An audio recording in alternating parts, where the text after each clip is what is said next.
我哋嘅香港娛樂圈有對 couple 叫王浩信同埋陳自瑤，咁佢就有個女13歲，黃靖喬，最近喺社交平台發布咗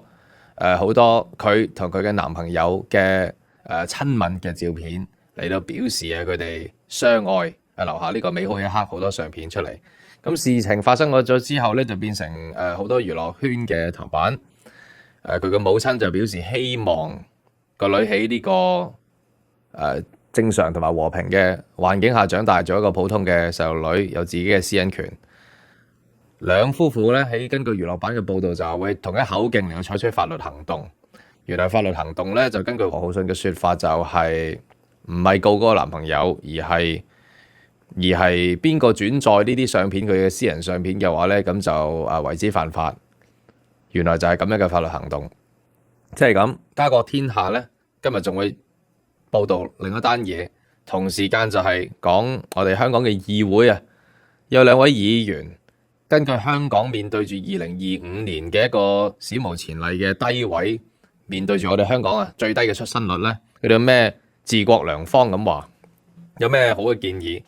兩個建議咧都係圍繞住一啲陳腔濫調，什麼2萬蚊啊，甚至第2個 BB 要加碼，又或者所謂嘅凍卵雪卵啊，或者呢個嗰啲叫做試管嬰兒啊等等呢啲問題，兩單看似冇拉楞嘅新聞咧，其實咧背後咧就有好有拉楞。今日嘅封面大家睇到就係香港點樣會逐漸步呢個日本衰落嘅後塵，咁你就會知道咧，我所想表達嘅咧就係日本係一個最大嘅衰落原因，其中一個就係因為佢嘅出生率嚴重下降，嚴重咁缺乏年青人同埋上游動力，咁導致咧就諸事難以進步。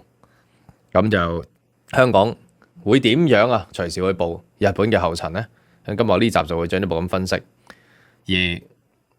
到底有啲乜嘢情況下會改變，我哋香港會喺呢個咁嘅情況下會進步，應該咧預計睇到嘅將來都唔會有啦。因為呢個唔單止係香港，甚至大中華地區，甚至整個亞洲，甚至整個世界嘅趨勢嚟嘅，可以講得係我哋人類文明嘅文明進步必然嘅過程，就係婚姻率下降同埋出生率下降，社會咧係唔會再提供任何幫助同埋正確嘅觀念俾年青人點樣去面對男女關係同埋婚姻。而我哋嘅當權者亦都唔會有任何治國良方點樣去挽救婚姻同埋出生率嘅，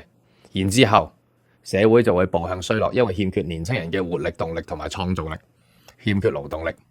呢個係必然嘅過程。家國天下個台今日分析呢啲嘢就係想話俾大家聽，點樣可以自保，